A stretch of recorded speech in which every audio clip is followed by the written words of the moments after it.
അപ്പോൾ ഇതാണ് നമ്മുടെ ബോട്ട് റോക്കേഴ്സ് 412. എന്തായാലും ഫിസിക്കലി നോക്കുവാണെങ്കിൽ അത്യാവശ്യം തരക്കേടില്ലാത്തൊരു ഡിസൈൻ ആണ്. ഫോട്ടോയിൽ കാണുന്ന അത്രയും ആ ഒരു ലുക്ക് നേരിട്ട് കാണാനില്ലെങ്കിൽ പോലും കുഴപ്പമില്ല. ഒരു മാറ്റ് ഫിനിഷ് ഡിസൈൻ ആണ്. കൂടാതെ പ്ലാസ്റ്റിക് കൊണ്ടാണ് നിർമ്മിച്ചു വെച്ചിരിക്കുന്നത്. രണ്ട് സൈഡിലും ബോട്ടിന്റെ ലോഗോയും അതുപോലെ തന്നെ ബോട്ടും എന്നൊക്കെ എഴുതിയിട്ടുണ്ട്. പഴയ അവരുടെ ലോഗോയാണ് ഈ ഒരു ബോട്ട് BO80 എന്നുള്ളത്.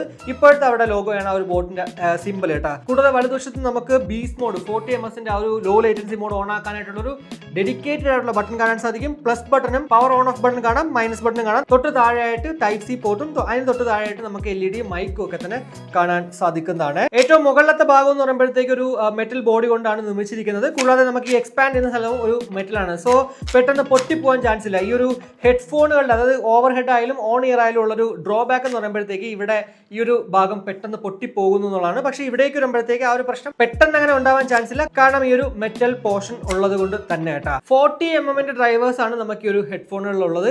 40mm എന്ന് വെച്ചിട്ട് ഭയങ്കര വലിയ എൻഹാൻസ്ഡ് ആയിട്ടുള്ള ഔട്ട്പുട്ട് അല്ല ഇതിന് കിട്ടുന്നത് കേട്ടോ. അത് ആദ്യമേ പറയാം. എന്തായാലും മ്യൂസിക് ക്വാളിറ്റി പറയുമ്പോഴത്തേക്ക് കൂടുതലായിട്ട് എടുത്ത് പറയാം.